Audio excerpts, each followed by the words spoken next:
안녕하세요. 우리 빅탐성 오신 것을 환영합니다. 빅탐성으로 우리가 말씀을 볼 때에 하나님을 더욱더 깊게 만나는 금요일이 되길 간절히 소망합니다. 제가 기도하고 이 시간을 시작하겠습니다. 하나님 감사합니다. 우리 이 시간 안에서 말씀을 허락하셔서 말씀 안에서 살아계시고 말씀 안에서 소통하시는 예수님을 발견할 수 있게 하심을 감사합니다.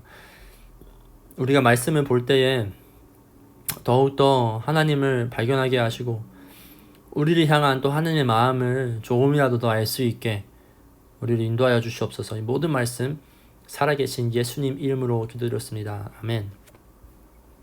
네, 오늘 말씀은 우리 마가복음 5장 35절부터 43절까지의 말씀입니다. 다 같이 말씀 묵상을 하겠습니다. 35절에서는 이렇게 시작됩니다. 예수께서 말씀을 계속 하시고 계시는데 어떠한 말씀을 누구한테 하고 있었을까요? 이 전에 구절을 보시면 알 수 있겠지만 예수님의 옷을 만진 여인한테 예수님은 말씀을 하고 있었습니다. 그때에 회당장의 집에서 사람들이 와서 회당장에게 말을 하였다. 따님이 죽었습니다. 이제 선생님을 더 괴롭혀서 무엇을 하겠습니까? 라고 말을 합니다. 이게 무슨 일이에요? 예수님이 이 구절의 전에서 치유한 여성보다 먼저 와서 물어본 야이로의 딸 먼저 와서 예수님께 요청을 했었는데 예수님은 잠깐 멈춰서 예수님의 옷을 만진 사람을 굳이 찾습니다.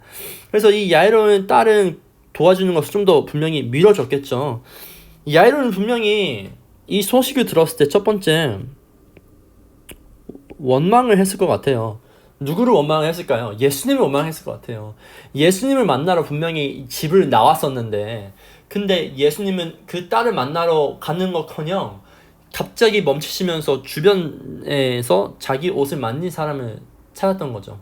이러한 마음을 들었을 거예요. 예수님이 저 사람을 두고 일찍만 갔었더라면 내 딸이 살았을 텐데 라고 생각을 했을 거예요. 두 번째는 슬펐을 거예요. 절망했을 거예요. 분명히 다리에 힘이 풀리면서 이런저런 생각이 들면서 마음이 정말로 너무나도 아팠을 거예요. 소망이 더 이상 안 보이고 분명히 아무것도 하고 싶지 않았을 거예요. 그 이후에 회장당 집에서 온 사람들이 이렇게 얘기합니다. 이제 선생님을 더 괴롭혀서 무엇을 하겠습니까? 이 말을 들은 야이로는 어느 정도 납득이 됐을 것 같아요. That's right. 내 딸이 죽었잖아. 이제 뭐해? 이제 기도해봤자 뭐해? 이제 내가 예수님을 찾아봤자 뭐해? 라고 생각을 했을 거예요. 분명히 우리 삶에도 이러한 절망적인 순간들이 다가옵니다. 다가왔을 때에 우리 주변 사람들이나 혹은 사탄은 이렇게 우리를 유혹합니다. Why bother? Hey, why seek the Lord? Right? 벌써 이미 죽었는데 이미 상황은 끝났는데 why bother? 라고 우리한테 속임을 합니다. 그때 예수님께서는 36절에서 이 말씀을 들으시고 회당장에게 말씀을 하셨습니다. 두려워하지 말고 믿기만 하여라 라고 말을 해요.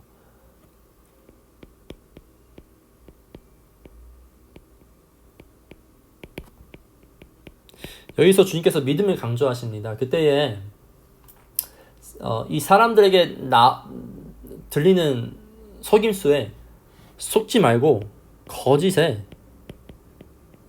속지 마 라고 말씀을 하시는 것 같아요. 예수님은 우리보다 다른 시간표로 움직이시던 것 같아요. 우리는 이 상황이 분명히 끝인 것 같은데 여기서 더 이상 기도를 안 하고 더 이상 예수님을 안 찾아도 nothing's wrong with that 라고 생각을 할 때에 예수님께서는 Hey, don't be afraid.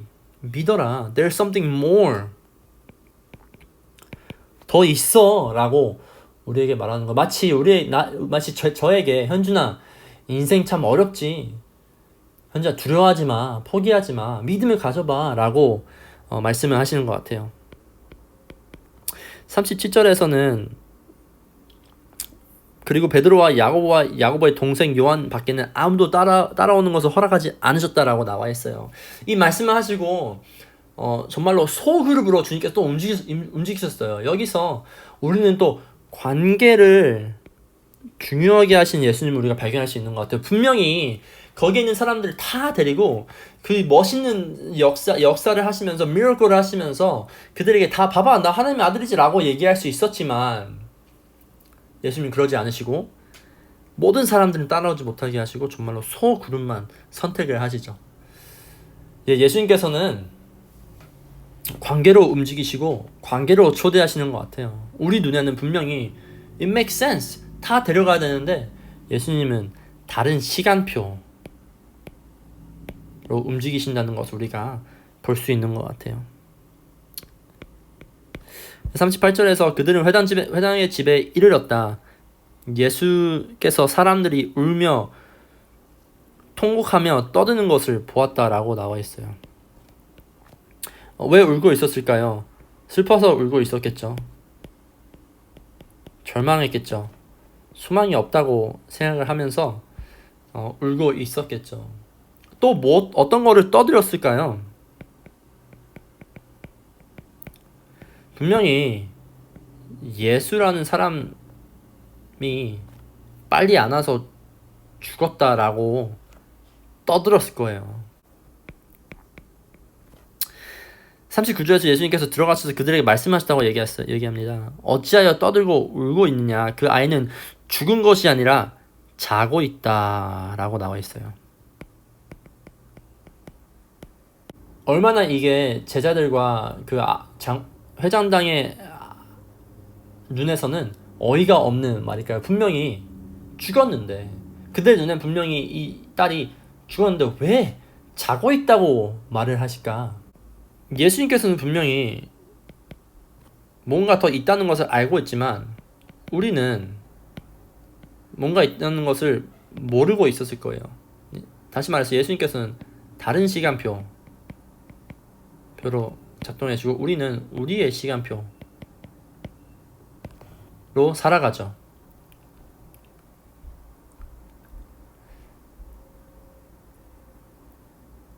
우리는 분명히 아니야. 나의 죄 때문에 이젠 주님께 절대로 못 갈 거야. 나는 I've come too far. 나는 너무 멀리 왔어. 라고 생각할 때에 주님께서는 그게 끝이 아니라고 더 있다고 보여주십니다. 우리에게 어떻게 하면 왜 울어? 울지 마. 끝이 아니야. 라고 말씀하시는 거랑 비슷한 것 같아요.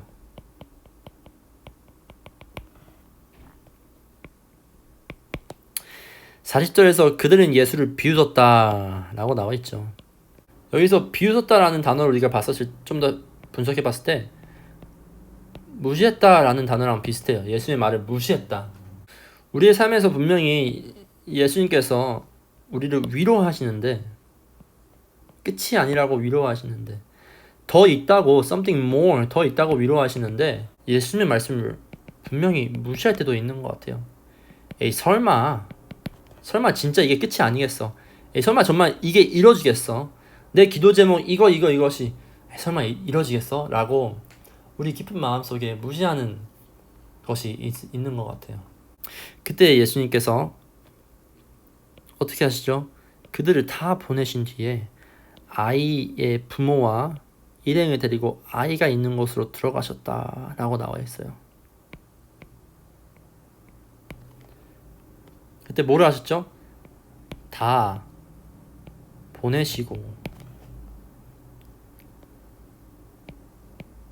함께 들어가셨다. 주님께서는 그들의 비웃음과 그들의 믿음 없음을 멀리 보내시고 제자들과 부모의 아이를 가까이 모이신 다음에 함께 들어가세요. 마치 우리의 인생에서 끝이라고 말하는 사탄의 유혹 가운데에서 속임을 당할 때 예수님께서는 그 거짓을 멀리 보내시고 우리와 함께 하시면서 이 끝이 아니야. It's okay. Come with me. 함께 하자고 우리에게 말씀을 하신 것 같아요. 그래서 41절에서 아이의 손을 잡으시고 말씀하셨다. 달리다굼. 이 번역은 소녀야 내가 너에게 말한다. 일어나거라 라는 말이에요. 말을 했을 때 일어나라고 하셨죠. 주님께서 우리에게 항상 말씀을 하십니다. 어떠한 말씀을 하시죠? 끝이 아니라고. 포기하지 말라고. 우리가 이 단어를 봤을 때 아이의 손을 잡으시고 라는 단어를 봤었을 때 크레아타오라는 단어로 해석이 됩니다. 이 크레아타오 단어는 hold securely with power.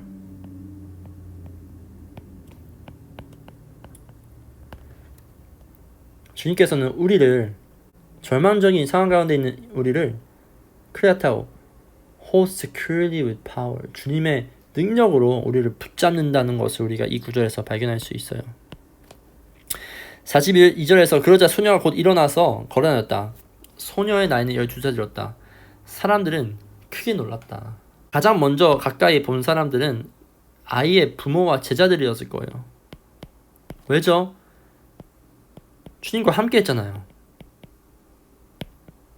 마치 우리가 이 속임수에 끝이 나는 속임수를 우리가 버려버리고 주님과 함께 했을 때 우리는 뭘 해요? 놀래요. 우리는 주님의 일하심을 목격할 수 있어요. 우리가 믿음을 가지고 주님을 따랐을 때 우리가 first hand 가장 먼저 우리가 주님을 경험할 수 있어요.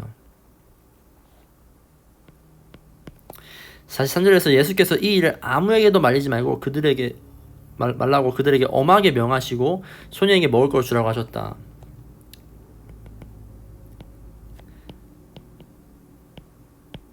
예수님께서는 왜 자꾸 알리지 말라고 했을까요?